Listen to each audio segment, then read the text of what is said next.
it's one of the things that I always like to do before I end up saying, true believers, guess what? It is the first episode where we are fully back for Wait, Did I Roll a Wild? Your Marvel Crisis Protocol vlog. I am here. I am Tim. We are finally back in the studio after 1 week at Nashcon and a week before, just gone from existence. Tapped out. Yeah. A bunch of kids. There was a megaphone. There was a megaphone involved. So it was one of those things, that just happens to get you. But we're back. We're incredibly excited to be here, and we have a whole ton of stuff to go over. Not only are we going to be talking about my experience this past weekend at Nashcon, which was an absolute blast, we're also going to be talking about what the internet is in an uproar about, and that is the man, the myth, the legend, the perfect friend and kisser. It's Malekith. Or Malekith. I was going to say, why is he a good kisser? But now that makes sense. Because he's a good Malekither. But everyone's hyped or incredibly not hyped about Malekith's existence, and we're going to go over both my experience with him at Nashcon and Dan's experience with him over this last week on, the Power Phase. We're going to talk about a bunch of stuff coming to the network, some stuff that we're going to be doing here soon as far as a special event that we're going to be running. We're also going to touch on a LVO qualifier tournament that will be this weekend that we'll be covering and streaming all day Saturday. Oh, I'm so excited to stream again, to cover games again. For real. It's so much fun. For real. And listen, we're going to be mentioning all of the people that you've heard about from MCP as a whole, because there's a lot of people that were at Nashcon, and I'm very excited to talk about my experience there. But first and foremost, as always, is games played, hobby thoughts. Whew. Hobby thoughts I'll start with. Yeah. I got Malekith part of the way there. Yeah. He's not done. I got the tiger done except the wings, the membranes. Mm-hmm. But I got the stripes on there. I gave him purple stripes to match the purple membranes of the wings. That was fun.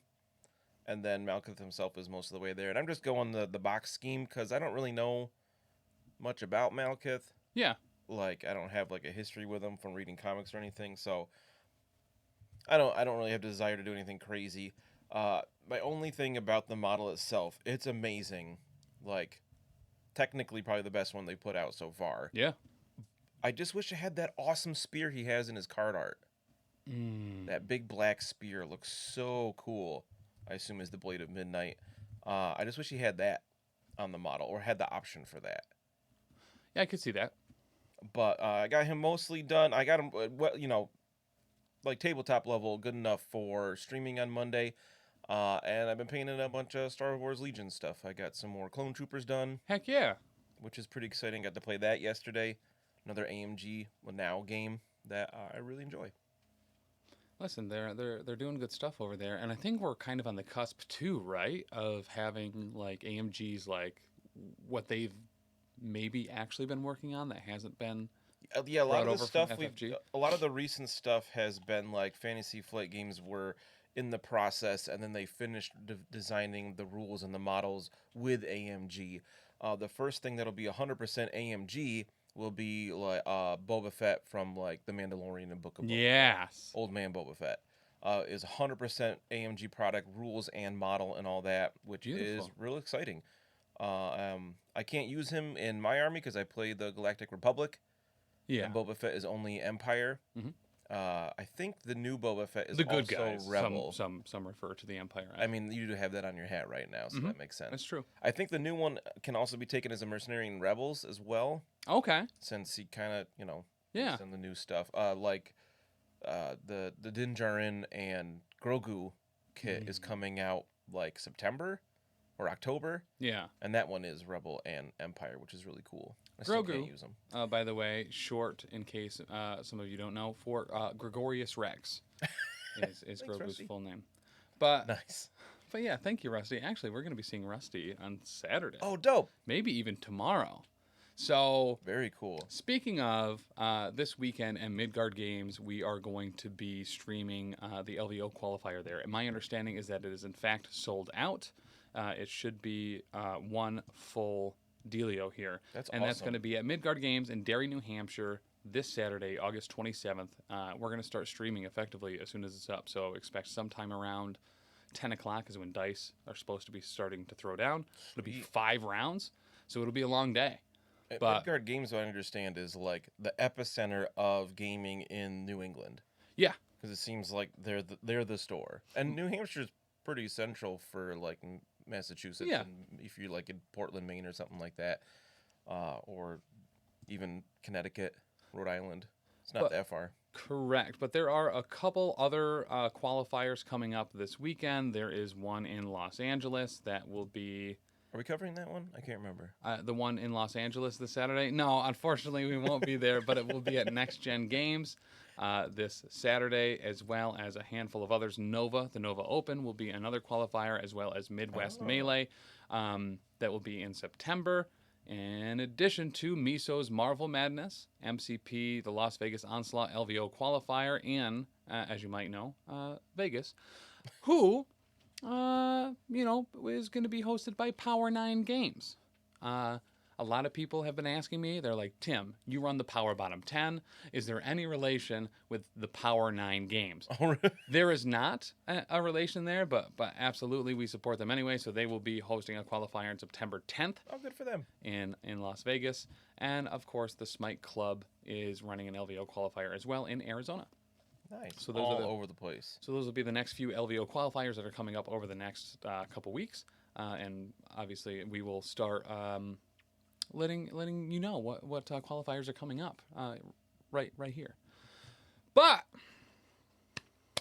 that said, Rusty says that it's a 4.5 hour drive for him. Guess what? It's pretty much that for us too. Depending on what time of day we leave, it's either just about under 5 hours or 5.5 hours. So. We'll see. Based on traffic. But, well, yeah. I hope it's not 5.5 hours. That's a long time. Thankfully, because we're traveling mostly through Connecticut. Like, so we're going, like, west, east. Connecticut? Yeah. Really? Yeah. To go to New Hampshire? Yeah, we're going to do the old fish hook. Yep. That seems backwards. I think, anyway. Yeah, we're going to go to, like, Albany, then we're going to go into Connecticut, and then we're going to go, like, straight east, and then we're just going to kind of backdoor into New Hampshire. That seems like not the right way to go. Listen, I'm not great. We're going to go south to go north. Yeah. What? Yeah. Why? That's how it works, I'm pretty certain. I mean, it's not that much more north from probably where we are drive. in New York. Yeah. Anyway. Probably. All right. Now I have to look this up while you... Yeah. Well, but so I spent this last week at Nashcon. We attempted to stream a couple games from there. It did not work out very well, and this is actually something I really want to talk about here very briefly. First off, absolutely massive shout out to Nate GG of the Gamers Guild and Gronko, as well as all the people that helped put that convention together. Nate has this very nice kind of close-knit group, including people like Merzane and Hunter, that really, I believe, kind of came together and helped that thing. And Kenny, I can't believe I almost forgot about Kenny. But don't forget about Kenny. You can't forget about Kenny. But we got to play some great board games in the lobby, at the hotel, some social deduction games that were an absolute blast. Got to meet a whole bunch of people and see some familiar faces as well, including Matt Alex and some of the guys that we met at Adepticon. It was an absolute blast. But one of the huge things about conventions, especially, and this is a joke, please understand the words I'm about to say. When you got to preface it like that, I'm interested. Are a joke. Nashcon had been referred to as a small local tournament by some folks, but it was very much a big deal. I think there were 82 signups total at the end of the day after a lot of cancellations and stuff. I think we ended up with 62 or 63 in the main event alone. Wow, that's a lot of people. In addition to the What If event that happened Friday that I got to play in, which was super cool. I loved what you did there too. You told us about that. It was really fun, and I'm shocked as the last round pick, as the last player in the order in that draft. I was able to pull it off too. But I'll get into that too as well. But the internet, unfortunately, this year at Nashcon wasn't there. It just simply didn't exist. It was, yeah. Hotels suppress internet in their convention centers for the most part, and they charge kind of an exorbitant amount of money. A shockingly stupid amount. A shockingly stupid amount. if you were to look at the cost of the tickets and how many were sold for Nashcon, literally the standard like internet supplier bill for a convention would have eaten up about 80% or more of the entire budget, assuming that there were no other costs whatsoever.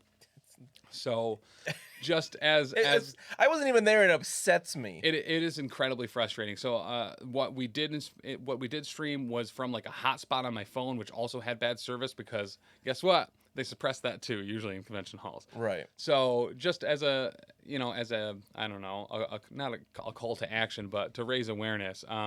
When you support a convention or an MCP tournament, or streamers or whatever that are providing the service of streaming the games and stuff, just know that there's an exorbitant expense involved in actually making sure that happens. And we hope very much in the future that Nashcon will be able to kind of continue to grow and be able to be in a position to actually have access to internet to be able to stream their games. But supporting small creators like Nate or like us here or any of these other conventions that are popping up around the country, just, they need it because the expense is pretty high. That said, one absolute. I'm actually super glad you're here. I got to hang out with him quite a bit. Oh, nice. We went out to some Indian food. We played a bunch of games. I got to secondhand watch him play some Dice Thrones of the new Marvel set. That, like, you didn't get to play it? I didn't get to play it, but you have it now, don't you? I do. I do. So it was on my computer chair when I walked in yesterday because I guess Lindsay, my wife, had gone to to Bearded Dragon Games for something else, and she was like, "Oh, do you want to?" Anthony was like, "Hey, do you want to pick up Tim's thing?" His thing came in, and she was like, "Is it paid for?" Fair question. And he was like, "Yeah." He was like, question. "Yeah, absolutely, I'll bring it." So I'm super excited to play that. Ryan and I, my oldest son, actually had like a half an hour discussion yesterday about, "Hey, Friday, I'm going to teach you Dice Thrones. Let's pick your character now." And I have all of season 1 and all of season 2 and now the Marvel stuff. So we were like slowly narrowing down what he was going to play. Is he like you? Is it a multi-day process to make a choice out of like 30 or like 20 probably plus choices? He was choosing them initially based on what Overwatch character they looked like, so he was able to get a whole lot out of there. And then he took out anything that was complexity 1 or 6. Okay, that makes a lot of sense. So he was looking for like a 2 or a 4. It was kind of the sweet spot. So we've narrowed it down to Gunslinger, awesome, Thor, or Miles Morales. Neat. So I'm excited for that tomorrow. But when I play with my daughter, her choice is who's the most badass looking chick. I want to play. That's what she goes with. I want to play Scarlet Witch so bad. Like I bet. Like yeah, like a lot. Next, when you play her, you're gonna cosplay with your red cloak. Oh, you gosh darn right. Naturally. But so to just kind of go over some stuff from Nashcon that we thought was really cool. I did get to play in the What If event Friday. Also, massive, huge shout out to Reverend Right Mad Ben. Hey Ben, who first off was one of the people that kind of got me there in general and was just absolutely indispensable over the course of the weekend, helping me set up and tear down and get stuff to and from the room. And what a great guy! Yeah, just incredibly reliable. Can't really shout his praises enough. But #Team Slav. Yes, but we got to play him and I as well as one absolute, Matt, and I'm trying to think about who else was there. Somebody. Andy. Got to meet a bunch of cool people at that What If event. So let's talk about that What If event. First off, massive shout out. Who do you think was the first? And maybe you know, because I was. You actually haven't told me who I know who you took first round. So was Malekith the first taken? Malekith was not included in the What If event. There were a handful of characters. Shout out to Justin. Who provided all the models. It was over 100 models there. There were a handful that weren't there. I mean, yeah, something that was brand new. Yeah. Less than a week old at that point. Agent Widow wasn't there. Neither was like Viper. What? There was a handful that were like, okay, well, no one's going to choose them anyway. Fair. But Ben provided the Winter Guard so that they could be chosen as well. And I'm actually very thankful for that because the team that I decided to run during Nashcon, if I was able to pull it off, I talked about it last week on the show. I wanted to run every shield throw I could. Wait, so who was the first pick? Oh, the first pick! Schultze chose Can you take a guess? It's a wild pick. Well, with that reaction, Mr. Sinister. It was Mr. Sinister. Yes. I was like, who usually doesn't even get picked? Let's go with a wild card. Mr. Sinister? I think he's a really interesting character in the game, but like, really? Yep. Not even a leader. Not even a leader. That's amazing. The first couple picks actually weren't leaders. So I got drafted on 8th. It was an 8-player tournament. I was drafted last. So my plan was to play all the shield thrower people, which was going to absolutely, completely rely on me getting both caps, really. Okay. And it somehow worked out. But I'll go over Brian's list here really quick, just because he started out with Mr. Sinister. Oh, you wrote it all down? I didn't. Once again, thanks to Justin, Jimmy DeHand, ran this. They were his models, and he gave me all the information from the event afterwards. What a great name. And this, by the way, wasn't like a Nashcon like sanctioned deal. This wasn't part of the player's kit or anything like this. This was something that that Jimmy wanted to do, and Nate absolutely approved of it, and he kind of like put it together for that first day of open play. That's even more awesome, right? He just did it with his own models, let people touch him and stuff. Correct. We touched him like a whole bunch too. But so Brian in this ran Mr. Sinister. He got Kingpin, Lizard, Sabretooth, Honey Badger, Omega Red, Luke Cage, Venom, Deadpool, and Ebony Maw. Oh my God, I love that list so much. So they were all Criminal Syndicate, as that was the only leader that was available for in that grouping. This is so many of my favorites. Right? Wow. Right? So he chose first, so then when the snake got back to them, then he got to double pick. Right. So he comes out of the gate, right, with Mr. Sinister, and then has to wait for like, whatever it is, 15 other picks? Yeah. Before coming back, and then getting Kingpin was and still Lizard. There? Yes! So I'll go over the first 8 picks. Gonna surprise you, because the first 3 picks, no leaders. What? Started out with Mr. Sinister. Okay. Matt Alex was there. He chose Winter Soldier first. Great pick. What? Oh, okay. Yeah, Bucky's great. Yeah, he is really good now. He was not so good for so long that sometimes my gut reaction is like, really? Yeah. But it's like, oh, wait, no, he's so much better since the update. Never mind. Ben chose Loki. Okay. Yeah. All right. Our first actual leader was Matt Sanders, who chose Shadowlands Daredevil. All right. Zach Cohen, who ended up taking second in the big tournament over the weekend, chose Shadowland Daredevil. Or, I'm sorry, Matt Sanders chose Shadowlands Daredevil. Zach Cohen, Mandalorian Orange, chose Miles Morales. Actually, a pretty solid pick here, too. He's a good leader. Andy Murray, who was my first opponent, chose Storm. He ended up, I'm not going to go over everyone's everything, but he ran X-Men Gold, because he chose Storm first as leader. Black Cat. Yeah. On with X-Men First Class. Not a huge fan of it. Not a big fan. All the people that his total roster ended up being Storm, Punisher, Ghost Spider, Black Widow, Iron Fist, Mysterio, MODOK, Black Cat, Miss Marvel, and Daredevil. Wow, Black Cat went in like the 6th round or something, 7th round? Yeah, like way into it. Wow. So Black Cat was his, I think, 8th pick, and he was drafting 6th. So yeah, it was. How did she stay that long? Deep into it. Ron chose Hood as his leader as well, and in the first round, and then I was able to double pick as the 8th draft spot. I got Captain America Steve and Sam. Got them both. Boom, boom. Double caps. I even talked about it last week, so I assumed it wasn't going to happen. And then I saw the first 3 picks go, and there was no leaders chosen. I was like, do I have a chance at this? It just kept going. And then it got to Andy's turn, and I was like, oh, it's over now. There's no way Cap's going to keep being there. And then he was. And he chose Storm. And then Hood's gone, and I'm like, I'm getting both of what I want? I'm getting both of them? So then it kept going. We saw some other cool picks, but then it came back, and I got Red Guardian and Taskmaster as my second double pick. I got all 4 shield throws, just boom, boom, boom, boom, boom, boom, boom, boom. So I was able to run Steve Rogers Avengers for the affiliation. My other picks for the rest of that was Doctor Strange and Wong. Doctor Strange because he can provide shields to people as well. Your roster's stacked. Right? Nick Fury I chose, and I was bullied into it. I didn't want to choose Nick Fury, but they're like, Why? you have every S.H.I.E.L.D. character. You have to take the leader of S.H.I.E.L.D. Oh, absolutely fair. And I was like, yeah, that's super fair. No, you're right. It's what if you have to. Correct. Right? So my other double pick for that one was Supergiant, because I was like, I don't really have a lot of Mystic here. It's a lot of physical, so I chose her, especially to go up against people like Sabretooth or Venom. She is just such an awesome piece to have counter to that. And then as my last two were Hawkeye and Cable. Some nice long-range damage dealers. Yeah, once again, so Hawkeye was to be able to have that energy attack in there, and Cable, because once again, more shields. More shield, because he can...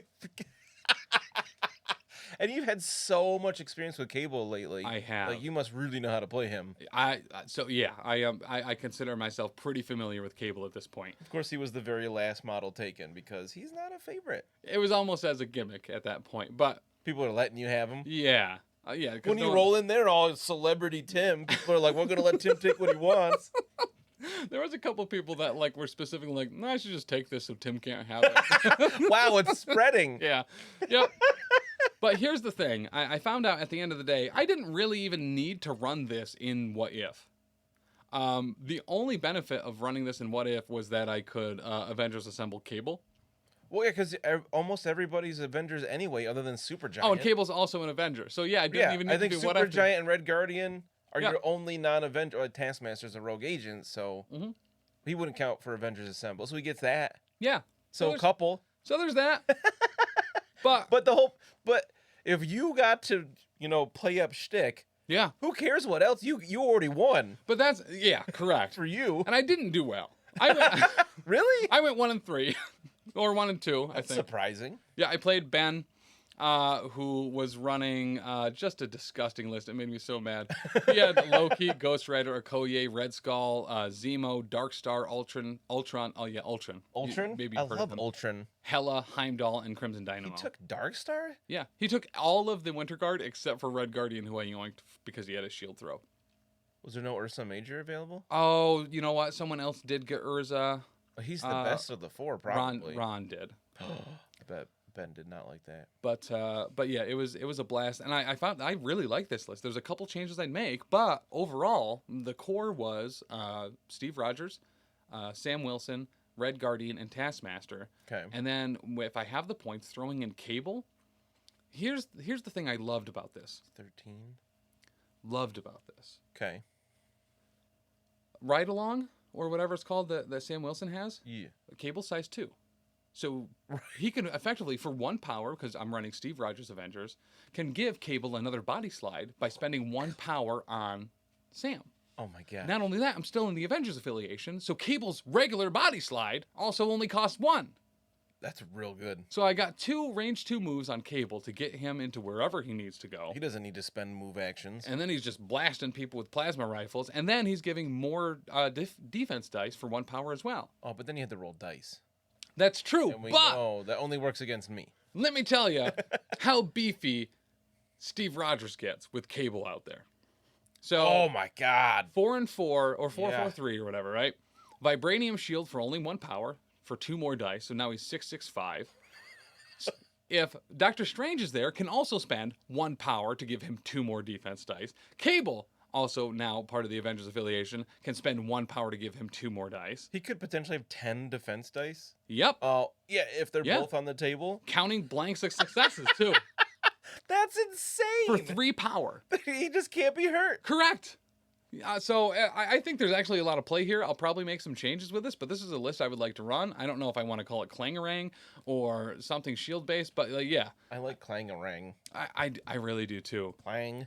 But it was it was an absolute blast. And I got to play 1 Absolute as well. I got to play Matt.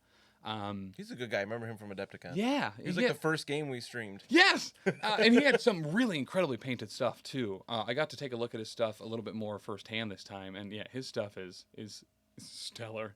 Like, very absolutely cool. Stellar. So I'm actually really excited to see how painters like him does in, like, The Worthy, if that ever really comes back in full swing. It's supposed to be, like, big deal at Epicon this next year. So like super exciting. Between people like Matt Sanders or Dylan Dyer. Oh yeah. Oh yeah. Oh yeah. Oh baby. I think we have some really exciting stuff that we're gonna be able to see some really good showcases for some of these incredibly talented people. But should convince Taylor to get his Venom in there. His Venom is so good. Yeah. So first round in What If I played Andy, just X-Men and Black Cat and Storm Hops against me trying to shield throw. Didn't work out super well. Yeah, but your strength 4 attacks are always the best. Like way better than strength 5 or more. Correct. Yeah, my excessive violences with Hydra Bob have not been stellar. Never. Throw buckets of dice. It never works. I shot one last night in a game and rolled 5 blanks, a skull, 2 blocks, and a wild. Wow, 1 success? And then he averages 2 to 3 damage on every Hydra pistol. Oh, absolutely. Yeah. But it's funny when you roll attack dice, when you roll a strength 4 attack, you'll get 3 or 4 successes. Yep. It's just like when I would play Taylor in Warhammer 40K. Mm-hmm. Anytime he had 3-up saves, like on Space Marines, 3-up on a D6, he would fail it constantly. But if he was using demons with their 5-up ward save, he would never fail it. I could not kill demons. He would just consistently make 5-up saves. Yeah. I feel like it's the same. If you only roll 4 dice, you're golden. Yeah, in that game I played last night, every time I did a spender, I was like, well, I'm spending power on this, so it's probably going to get 1 or 2. And that was normally, I was almost overconfident in saying 1 or 2 successes on those. But yeah, my 3 and 4 dice attacks, usually pretty good. 3? Yeah, so sometimes... shocked or something? Yeah, sometimes shock happens. You remember it? I've gotten really good about remembering those. I've gotten really good about remembering to roll less defense dice when I have Senator. Wow. Yeah, I'm getting pretty professional about my casualism. I don't know how I feel about that. Yeah. Yep. Listen, the things I'm remembering at least are at my detriment. You remember to take bleed damage? I do. I don't have it often, but when I do... Actually hurt me quite a bit on one day. Yeah. So we'll talk about that very shortly as well. So other things that happened throughout the weekend, the big tournament that happened Saturday and Sunday, I played the Power Bottom 10 in it. First round, I went up against one of the who would become one of the finalists, Brian Pierce, who was running a Guardians list with Rogue in it. And first off... Okay, I don't know why I had to think about what Guardians meant. I kept thinking Red Guardian. Guardians of the Galaxy. Got it. Super fair. So Brian was there with his sons. They all played, and they all did incredibly well. Awesome. 2 of them made it, I believe, into the final cut. That's cool. Which was awesome. Family event. I like that. They have 2 full collections between the 3 of them, and they just kind of shift who's playing what, and they'll rotate who's playing different affiliations and stuff like that. It was actually super cool. That's fantastic. They were super nice. But that first game, I ended up, I think I lost it, not by much. I think just a couple victory points. No, it might have been a pretty big one. But listen, if you play Sabretooth, who's awesome, and your opponent doesn't really remember how Sabretooth works, yeah, and you as the player also don't really remember how Sabretooth works. Oh, well, yeah. There can be some pretty big misfires. One of them. You forget aggressive and his counterattack a lot? No, always remember that actually worked out very well. People learned very quickly, just don't attack Sabretooth. Absolutely. So round 1 against Brian, I moved Sabretooth up to look for, maybe it was a Senator or a Skrull or something along those lines. I didn't find it, but I was contesting something else. He moves Nebula up, takes a shot, does some damage. I counter back, Dazer. Oh, wow. Okay. Just broke out of the gate. Here's what I forgot, and this was monumental. I really needed to take down Star-Lord. Right. Yeah, winging it so much better. Yeah, it really is. Rolled Savage Predator. Got the trigger to do the follow-up attack. Nice. Forgot that on that follow-up attack, you can re-roll at any of the dice you want. Oh, that's super easy to forget. I rolled 3 blanks and 2 skulls. And said, nope, well, I guess that's it. Yeah, re-rolling 3 dice is... I needed 1 damage. Oh. Yep. Yeah, that's massive. To daze him or KO him? I KO him. Oh, that's even worse. Yeah. Oh, that hurts my heart for you. Yep. That's a big one. Yeah, I constantly forget that's part of Sabretooth's thing. It's right there. It's black and white on his card. I just forget it. And actually, I appreciate Ben for doing this. Ben was next to me, or on the other side next to Brian watching this, and didn't say it. He didn't mention anything. And then afterwards, he was like, you forgot this, right? And I was like, what? That's good. You're right. It isn't me. No, I actually really appreciate him not doing that. That was completely my fault. The other thing I forgot, we're playing sword base or traps. I forget which one it is. One where you get the short push if you're controlling the thing. If you could control more. The vaults? Yeah, vaults. You get that short push. I forgot to use it when I controlled them. I had a side or a flank where I was contesting it with just Hydra Bob against Groot. Oh wow! And I scored the point, so I had the push. That's pretty much a stagger on Groot. Yeah. Forgot it. Didn't use it. Oh. So then Groot just double punched Hydra Bob the next round. And used gun. But so I made some misplays, but it happens. And, it happens every game. And Brian was super cool. And he ended up making it into the final cut. He played, I think, Sploosh in the finals. Nice. And it was a good game. It was one we attempted to stream at least. I've found since streaming Adepticon that really what separates good players and not as good players is just remembering all the rules. Yep. Just remembering what your characters do. Correct. Because there were other games where people that weren't, in the finals of the tournament and whatnot, and just seeing people consistently forget things that I wanted to tell them, but were just commentators weren't going to tell them. Just remembering those little things really, I feel like, is what separates. Obviously, decisions and tactics are a big part of it as well, but I feel like the game is well balanced enough that as long as you remember all the stuff your characters do, you're gonna be a better. That brings you to another level of playing, which seems ridiculous to say, but in practice, you see it all the time. Correct. So round 2, I had a bye. That was one of my 2 wins. Hey! You didn't tell us that when we were asking about your updates. He was like, I went 2 and 3. I did really good. No, so really I went 1 and 4, but I'm trying to think. I went 1 and 3. I got to play against Will from House Party Protocol. Okay. Who is it was round 3. Who is an absolute hoot. I met him very briefly Friday night. He was playing in the same game with Matt. They were playing some dice rounds. And I walked into the room and he's like, oh, hey, professional casual. And I was like, hey, man, how are you? I recognized the voice too, but it's a slightly southern accent, and we're in Nashville, so there were many slightly southern everywhere. accents. Yeah. And then the next day I get matched up against him, and I see him walk in, and I was like, that was you? And I was like, oh, I didn't know. I just don't know what you look like. He's awesome. We both chose violence to play that game, so we were just constantly going well, I'm going to send it, because otherwise I'm going to have to think about what I'm doing. Oh, that's no fun. Oh, it was such a blast. I like awesome. him a lot. I'm so glad I got the opportunity to meet him. 4th round. Listen, my 4th and 5th rounds, they were kind of a blur at this point, but that's the time in the tournament where you're like, I'm tired. I don't know if I want to keep going. The last tiny story I'll tell about that tournament, at least from my perspective of it, was round 5. I was supposed to play Sam Hicks, who I had met earlier and I really dug. And I was like, oh, yeah, I get to play Sam. That's super cool.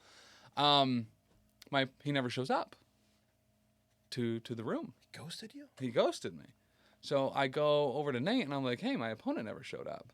And Tim Simpson is there, and who was one of the TOs at Adepticon for the MCP stuff. Yeah, absolutely.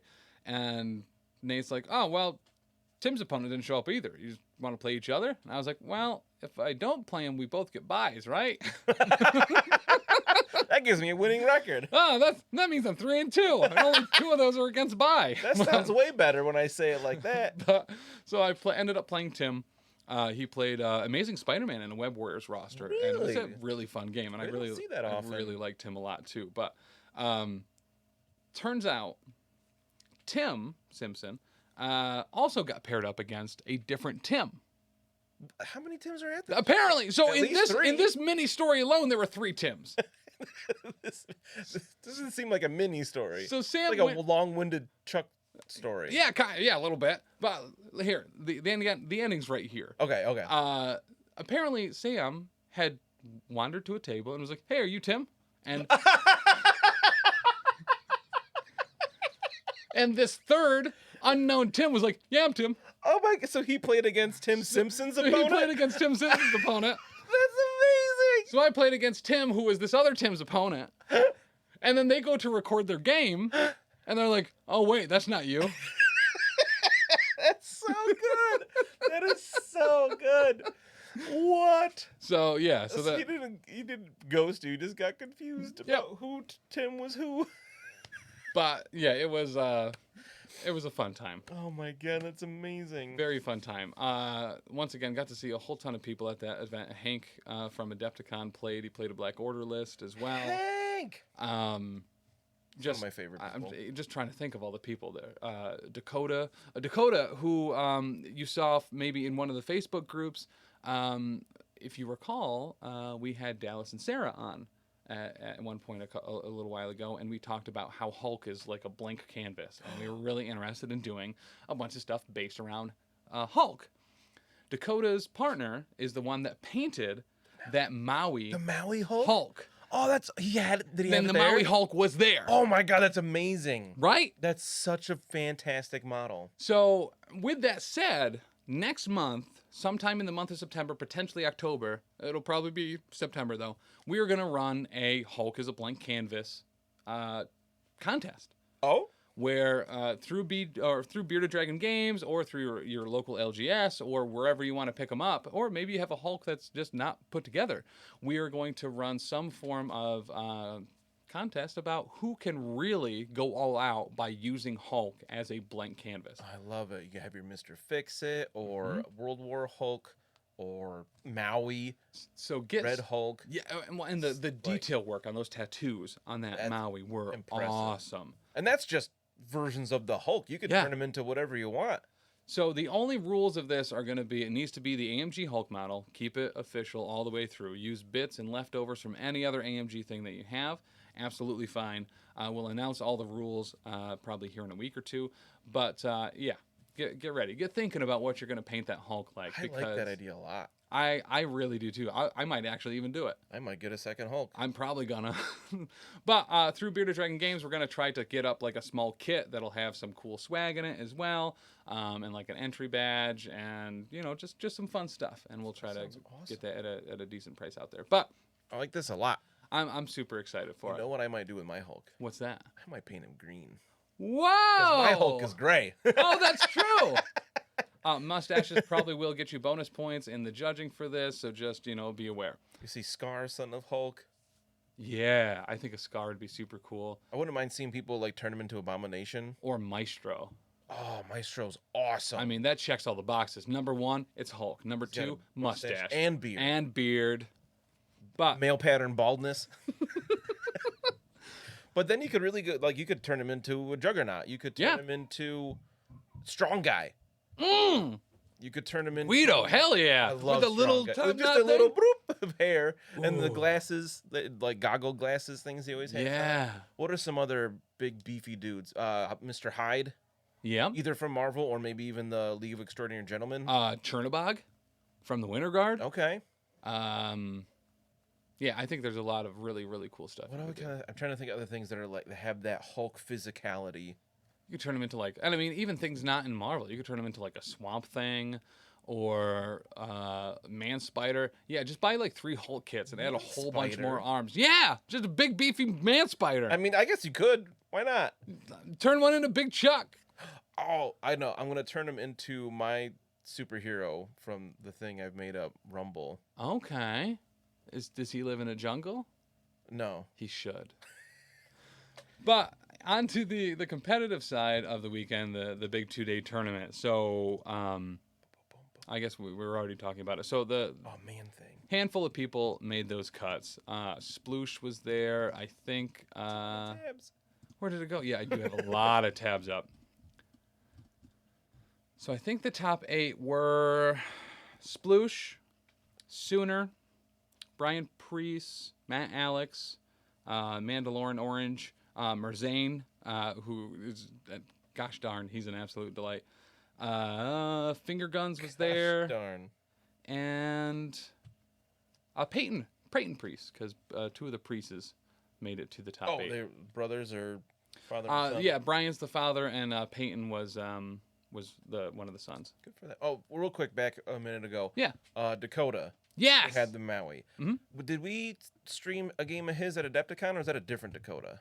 It might be a different Dakota. Honestly, I don't know. So I feel like that's the thing. It would have come up at some point. Well, here's the thing. I didn't actually get to talk to Dakota, knowing that it was the Dakota with the Maui Hulk. Okay.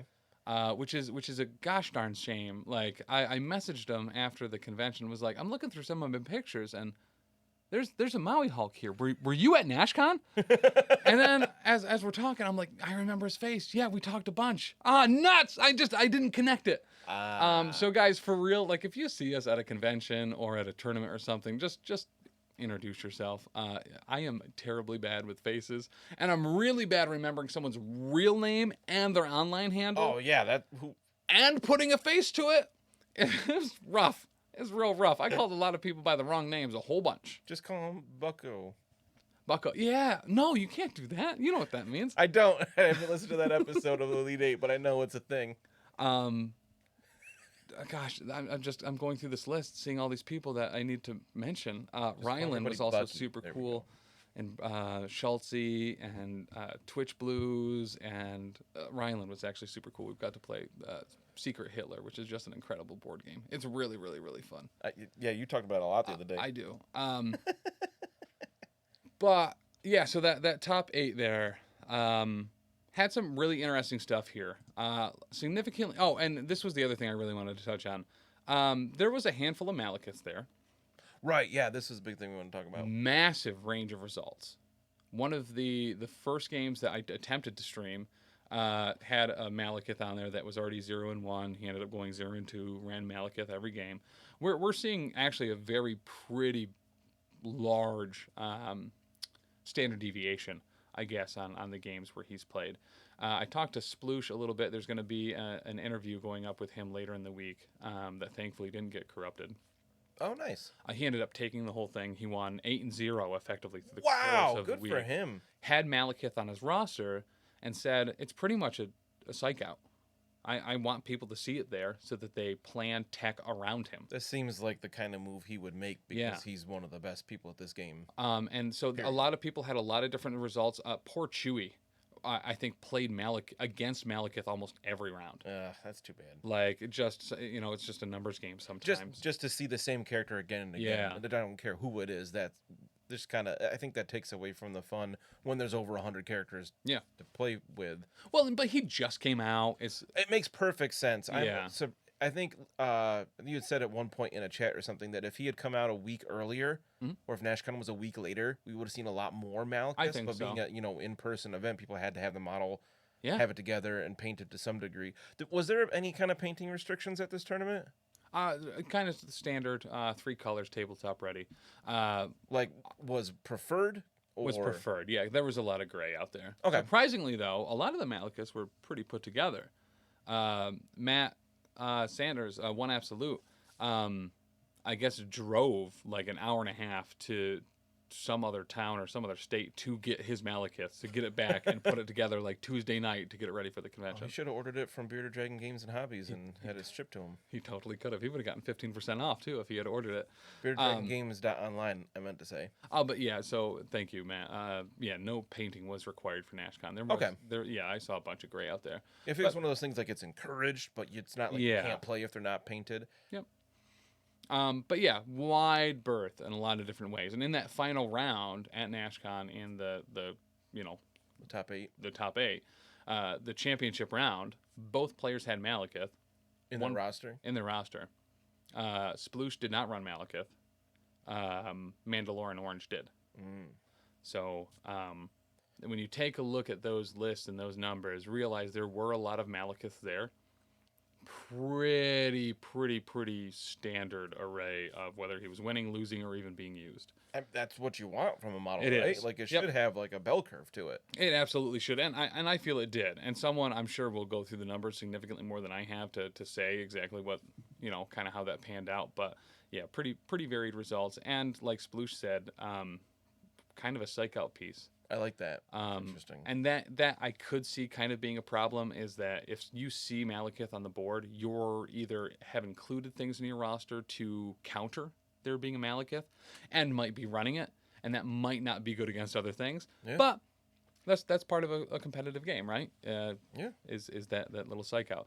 Very specifically in that final round, as they were choosing the threat, they chose 14 threat, and Sploosh immediately puts Malekith in the front of all those other models, and then didn't run them. I like that. I really did too. I like the head games of even while you're choosing your squad, he just puts them out there to be a threat. Oh, that's devious, and I like it. But it was fun. We got to see some really cool stuff, and got to see some really high level plays, and some games just absolutely get reversaled. Mandalorian Orange playing against Matt Alex, Web Warriors against Cabal. At one, it looked like Matt had it completely locked up. He was ahead by like 6 victory points, and Web Warriors seems to do actually pretty well against Malekith. Oh, that makes sense. Ended up Mandalorian Orange ended up Zach won in a tabling. Wow, that was kind of his only. That doesn't way happen out. Often, right? And it was a long shot, but he got it done. One thing I love about this game is how infrequently tablings happen. Right. Yep. But it's one of those things you're really never out. You always have a path to victory. Not for Matt, but right. Sorry. But Matt is just an incredibly good player. His Web Warrior stuff, we saw it at Adepticon, we saw it at ACO. Yeah, we've seen him a bunch. He's a very talented player that has a lot of reps in with Web Warriors, and he's honestly a very good person to follow if you are trying to learn to play Web Warriors. I like it. Good guy too. Yeah, yeah. Actually, super humble, just really nice and just pleasant. One thing I want to say about Malekith is some that might connect with some people. Mm-hmm. It makes me think of Little Mac from Smash. There was when he, I think it was Smash Ultimate. There was when he was first introduced to the game. He was in it before Ultimate, right? Was he new for that? He was in. No, he was new for Ultimate, wasn't he? Was he in Brawl? Maybe he was new for Ultimate. I can't remember. Either way, when he was a new character and there was online matches for Smash, he was like the #1 most taken character. Yeah. Right? He was in like 70% of matches. And then he got a buff with the first update, and people lost their minds. Like, everybody plays this character. Why did you make him better? And the developer said, because he's taken the most, he loses most of his matches. Yeah. Because people like Little Mac, but people aren't good with him in general. So, like, I feel like, in a way, Malekith is in a similar spot where he's taken a lot. He's being taken a lot, but it's not like he wins every single game he's in. Right. Like, yes, he can be difficult to deal with because he's a 7-threat beater with a lot of health, can put out a lot of damage, but it's not like an auto win by any means. No, not at all. And not to, I hope I don't sound like I'm knocking people that are trying out Malekith at this point, because I did just a couple days ago. Yeah. But I feel like he's kind of in that spot where everybody thinks he's so good, but he can be hard to win with because he takes up a lot of your threat. Yeah. You know, he can't score that many points around as multiple characters in that same spot. So I feel like there's kind of an analogy there. Yeah. Well, and there are ways to deal with him. Oh, absolutely. Displacing him is huge. Massive. If you, I got deceptioned with him the other day. Yes. That was brutal. Yeah. Deception is huge. Staggering is very large. Some big orangutan of a man came in and just moved him on the table when I was playing with him. Yep. He is size 4, so he could be hard to throw. There are a lot of things that don't necessarily work on him, but I mean, a single stagger taking out effectively a full 3.5 threats character's turn. Yeah, that's massive. You know, like there are things to do there, and there's a lot of like unsized type stuff that is also. But once again, you don't want to have to play something counter to Malekith just because he might be there. But and you don't have to. There's ways to deal with it. He is a strong piece, but he's also a 7 threat.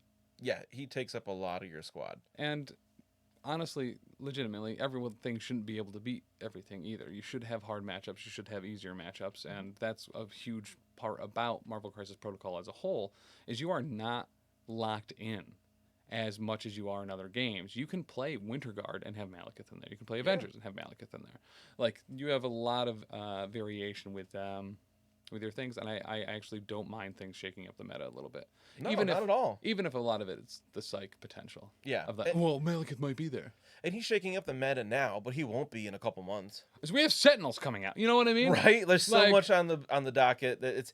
And the thing with Malekith is that he can dish out damage, he can take it, but he doesn't do anything else. He doesn't buff the team at all. His leadership a little bit, obvious, if he's your leader, but he's not Thanos, who's a fantastic support piece that can also do damage. Mm-hmm. He's not Dormammu's kind of the same way. Yeah. Like Malekith doesn't do anything but attack. Correct. And he does that really well. Yeah, he murders people real good.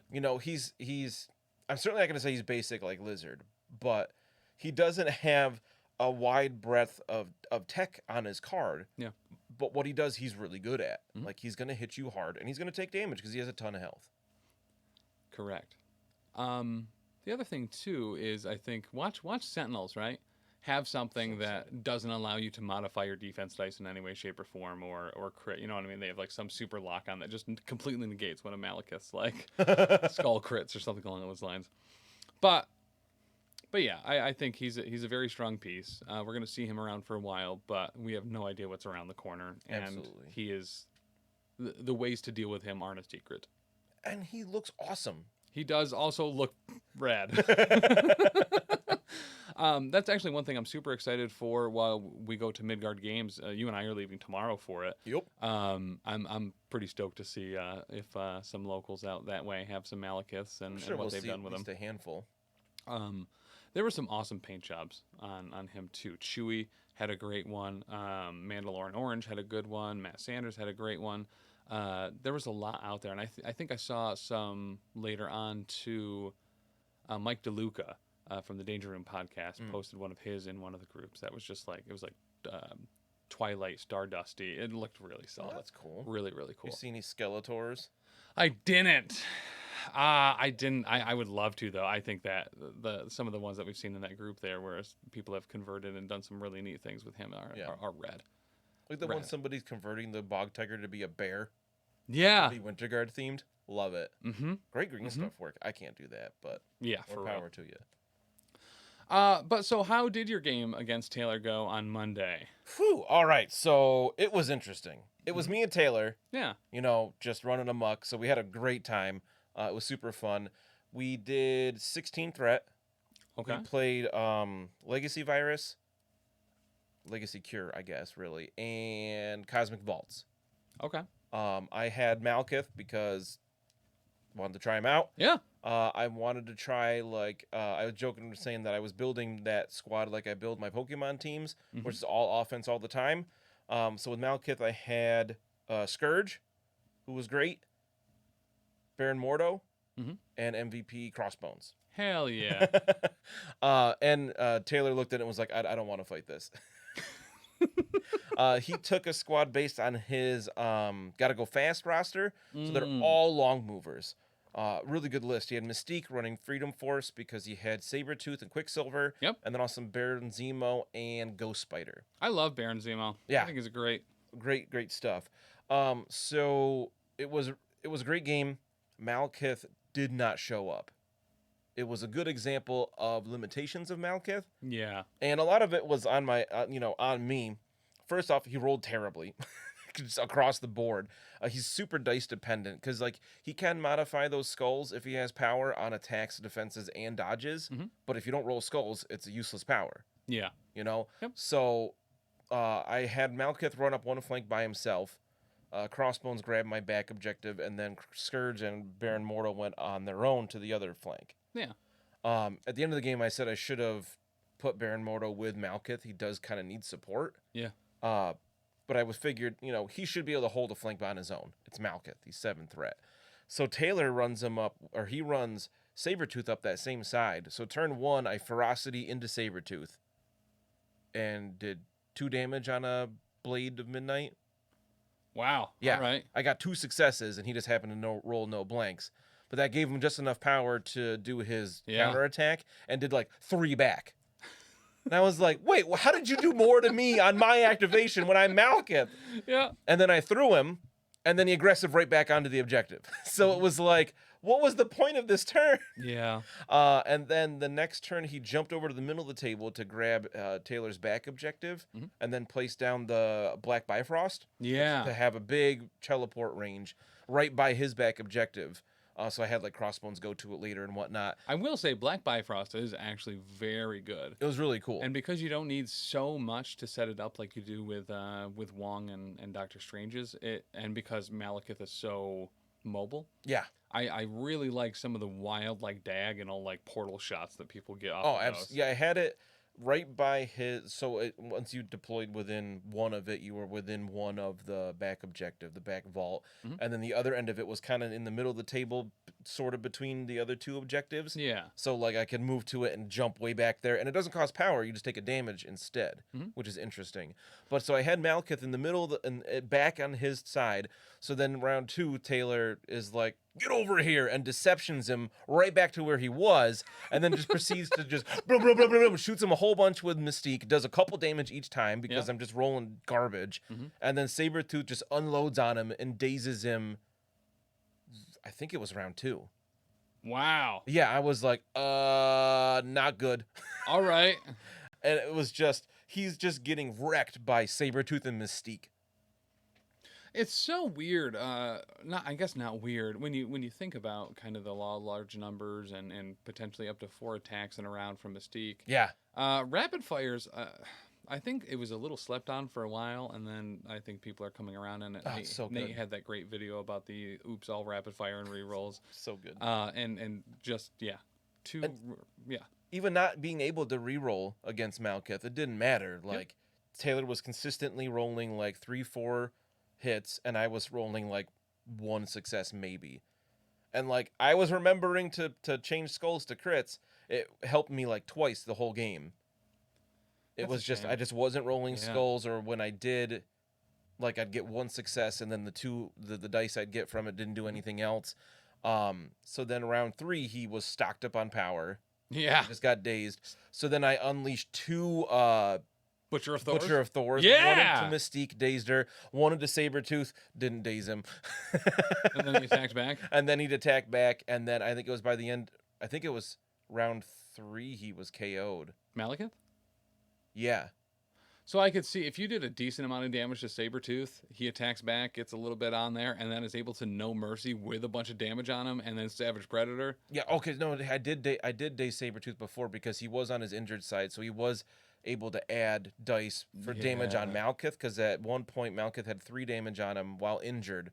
Taylor did Sabretooth Spender, every time he got the trigger for all of his special stuff too, which didn't help. Do I just keep forgetting that it's not damage on Sabretooth that gives him extra dice? It's damage on his opponent, on his target. Right? Yeah. I've played that wrong a lot. I've played X-Force and Sabretooth in the Power Bottom 10 a lot. And I have never used that based on the enemy having damage. Taylor's pretty good at this game. Yep. So like he had to spend 7 power to get 10 dice, but it was way more effective than my 10 dice. And then I don't think that attack dazed him, but then the follow-up Claw Strike, KO'd. I think that KO'd Malekith. He was gone. Like, I tried to build my list to be all offense all the time. Yeah. And Taylor KO'd 3 of my 4 characters. All I had left was Crossbones with half dazed. Like, it was brutal. And I took out, I think Ghost Spider was gone round 2. I think I KO'd her, like, right away. So, like, he was playing down on points, but he was just so efficient with his dice. I could not roll defenses. The skulls to crits for Malekith came up hardly ever. Like, it was like, yeah, he's got 4 defense dice, but if they don't roll well, there's nothing he can do about it. Like, yeah, he looks scary, but he, like, I was commenting on things on Facebook, got some people upset that I was like, he goes down just like any other character. He just has a lot of health. Yeah. Yep. And it was like, all right, interesting. I think Scourge was actually my MVP that game because he was like throwing stuff, and he got a sweet his spender, the Executioner, I think it's called. Yeah, or Executioner's Axe or something like that. Yeah, into Mystique and just one-shotted her from full. Like he was doing work, but more than Malekith. and I felt like I could only do anything with Malekith if I used Butcher of Thors to roll 10 dice. Right. And then it was like, all right, I did something here. Which, to be fair, was because the dice were bad. It wasn't the best example of what he could do. Like, going into Sabretooth round 1 was, like, the worst opponent for him. Yeah. Because it was like, okay, I did 2 damage to you. You're going to get half that back when you go next anyway. Oh, you counterattack me. Oh, but then I throw you. Oh, but you just come right back anyway. The throw did nothing. Yeah. Yeah. So it was just a bad matchup for him. But, like, a 7 threat shouldn't matter what 4 threat he goes into. It shouldn't be a bad match. Right. You'd think. That's fair. So it was a really interesting take on him, because I knew Taylor was playing a 4 and a bunch of 3s. Yeah. So I was like, I hope it's not too much of a steamroll, me just slashing through his 3 threats. And then I couldn't even get through 1. And Taylor had joked before when we were setting up our game in our chat, and he was like, oh yeah, watch Sabretooth take down Malekith, because, the internet loves Sabretooth. And he called it too. How did you know this is going to happen? So, to just kind of segue into the last thing here with Malekith. So overall, Xavier Protocols put out another list based off of the rosters that were uploaded into Longshanks for Nashcon. That's awesome. I love that they do that stuff. So, for cons. And this is one thing that's super important. Uploading your list into Longshanks gives people data. And there's a lot that goes on behind the scenes, especially for different leagues and stuff, to get the data to people like Jacob from Xavier Protocols to put together these actually incredibly insightful I like these a lot. articles. I like data. Same. Oh, So, number of rosters he was in and the percentage they were taking. I love it. Right? So here's just some of the things that came out of that article. You can find that at xavier-protocols.com. This was the Nashcon 2022 blog post that he wrote. So 17 out of the 63 or 62 players brought Malekith. Okay. That puts him at 7th place as far as, or I'm sorry, 6th. Tied with Black Panther for most taken. Black Cat on top. Not shocking there. That auto stagger, especially as a stagger bot against someone like Malekith or Thanos or Corvus, is very important. Then we had Toad, Hulk, Winter Soldier, and Black Panther. Hulk 3rd is surprising to me. He's really good now, man. He's gotten a lot better. Toad up there, number 2, is not a shocker. Winter Soldier's not surprising. Black Panther 5th is a little surprising. I like it. Really good in Web Warriors and stuff. He's probably the best Web Warrior. But so obviously some of my stuff, unfortunately, throws off the numbers here too by playing the Power Bottom 10. But the very important thing is that we have a new, brand spanking new Power Bottom 10. There is only one returning champion into the Power Bottom 10, and it just happens to be alphabetical based on how many people took. I was going to ask how you're going to figure out that last spot. I do it straight up by Jacob's article. I think that's the way to go. Keep it pure. Well, no, you should do. What's that? How many of them are at 2%? A lot. So we have Black Bolt, Black Widow, Agent of S.H.I.E.L.D., Colossus, Crystal, Dr. Octopus, Drax, Hela, Kraven, Lockjaw, MODOK, Nick Fury, Omega Red, Quicksilver, Daredevil, Sin, and Viper. You know what you should do to figure out that last spot? Roll a d20? Helicopters, man. Oh, sorry. Roll a d20. Just reroll if it's 17 to 20. All right, let's see who we got. How many do we have here? So we have 16. Was it 16? I think I just counted it. You scrolled it as I was doing it, so I may have messed it up, but I'm pretty sure that was 16. All right, so officially, that 10th slot, since there's so many ties there. So let's roll it and see what the first slot is, and you can tell what the rest of the roster is. Wait. What do you mean? Well, you can read off what the rest of the roster is. Oh, yeah. All right, so the 10th spot, the top spot in the Power Bottom 10, right now, we're deciding this with a d20. It's a 15. Okay. Oh! Is that Viper? No, it's Sin. Ah, gum!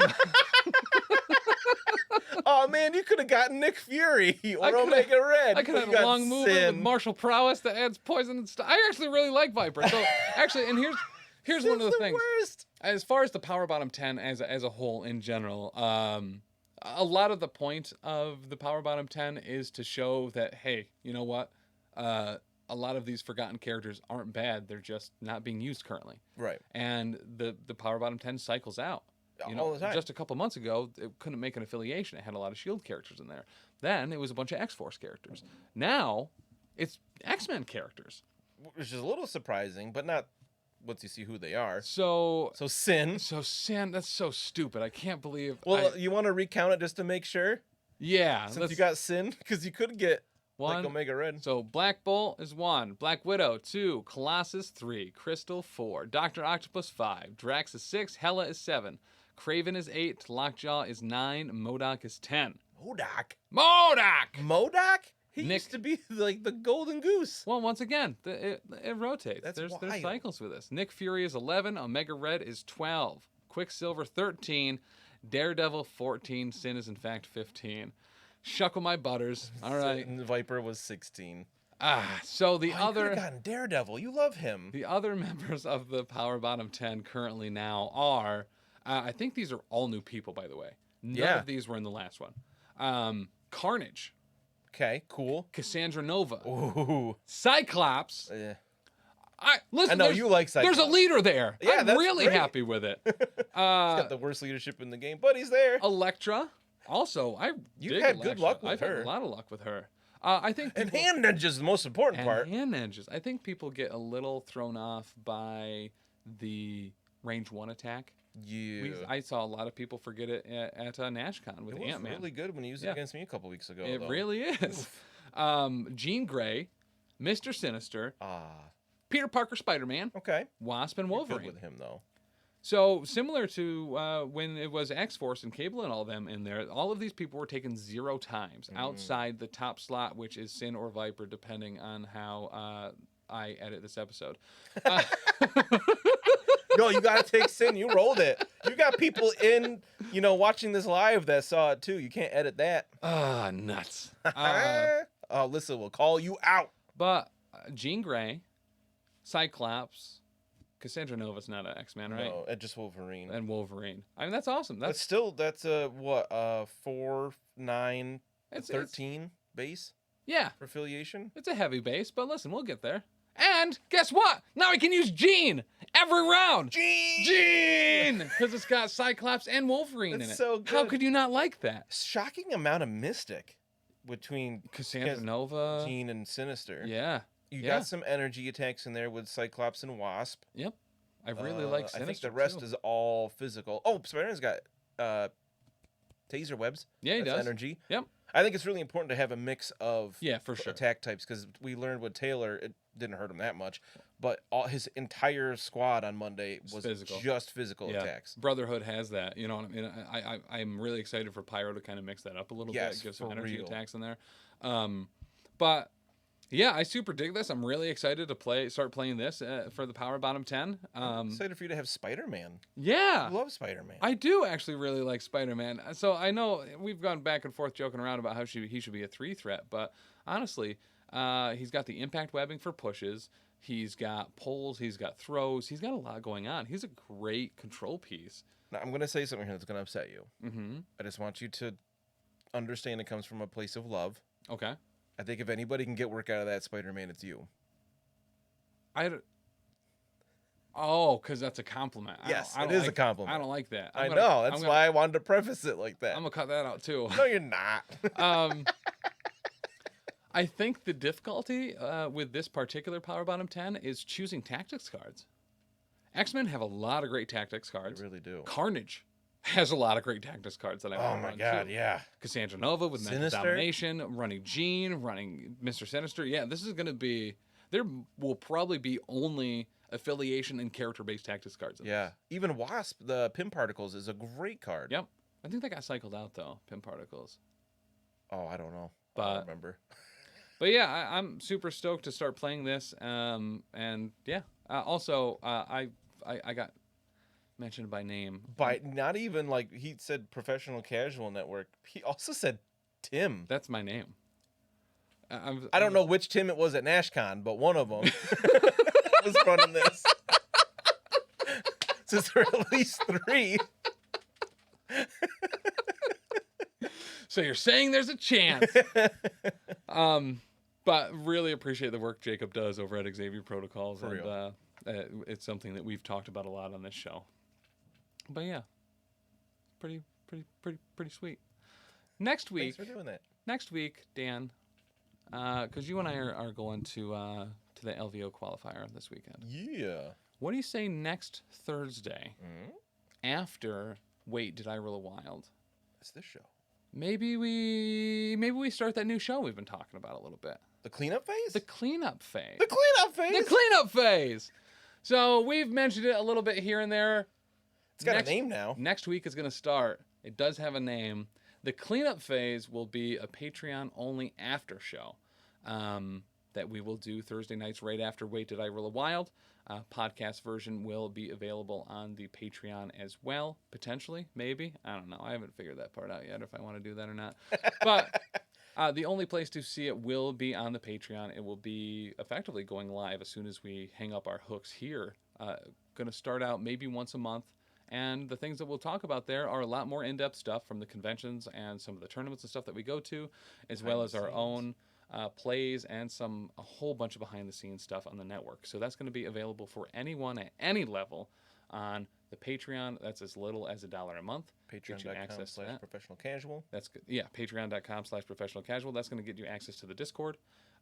It's going to get you a whole heaping amount. Some might argue too much stuff. Yeah, that's one thing we've been told is you are producing too much. And you're right. You're right. The way you say it, it almost sounds like you're being sarcastic. I'm not. But you're not. We have been told that by other people that are in similar capacities. They're like, how do you have the time for that? Oh, we don't. What do you mean? You make time. You just figure it out. But yeah, so that's going to start next Thursday. That'll be the first episode of the cleanup phase. Ravensguard! Tim doesn't edit. Doesn't edit as much as he used to. That's true. I've been given a lot of help from especially from Dan and Danny in helping to edit. So, but yeah, so that's going to start next Thursday. That'll happen right after the show ends next Thursday. We'll be talking a lot about that qualifier that we're going to, maybe some behind-the-scenes stuff from Nashcon, and you never know, maybe some exciting new stuff coming up as well. But that Patreon thing also as well, just really appreciate every single one of you that helps support us there, especially our professional cake sitters and our King Ding doppelgangers, including Bastian, Bicon, Rob, Leroy, and Anthony at Bearded Dragon Games, our longest standing professional cake sitter. But yeah, guys, we really appreciate that a lot. It helps us considerably be able to do what we do. It helps cover expenses for traveling, because I'm going to tell you, convention travel and getting the equipment where it needs to go, even just being able to afford and maintain the equipment, is a lot. And we really could not do that without you guys and your support. It really does. As well as our blog articles. So if you weren't aware, we are writing some Marvel Crisis Protocol and more blogs over at professionalcasual.com, and we are paying members of the community as well to write those blogs, making sure that you are, appreciated for your time in what you produce for the community. So that Patreon is what helps us and allows us to really do all of that, and we really appreciate your support for that. You can also get access to the Discord via subscribing on the Twitch at twitch.tv/professionalcasualnetwork. If that doesn't work, just hit up your boy. I'll hook you up. That's Tim. Tim is your boy. Oh, yeah. Yes. What is it? Tim@professionalcasual.com? Tim@professionalcasual.com is a great place to do it. Do I have one of those yet? Dan@professionalcasual.com? Once we're at a certain Patreon tier, I have to pay for it. It's just we talked about that. I remember now. Every stupid thing costs money, man. Everything costs money. And it's not just that it costs money. It's then it renews. And I got to pay for it all the time. Just keep paying for it. Yeah, so join the Patreon so I can get my own professional casual email, because that would be dope. It would be dope. You could email Dan@professionalcasual.com, because you can't do that yet. You can't. You'll get a mailer demon. But you could someday. Actually, join the Patreon. That's where the demons downtown come from. Mailer demon? Yeah, it's from emails that didn't make it through. That makes so much sense. Right? They're going to incinerate you with saying, no, I couldn't deliver that because you did something wrong. But, as always, guys, make sure to check out all the stuff at the Professional Casual. We have all sorts of actual plays, tabletop RPGs, board games, card games. Listen, it's everything. We do a little bit of everything. We dip our toes in any puddle of pudding we can.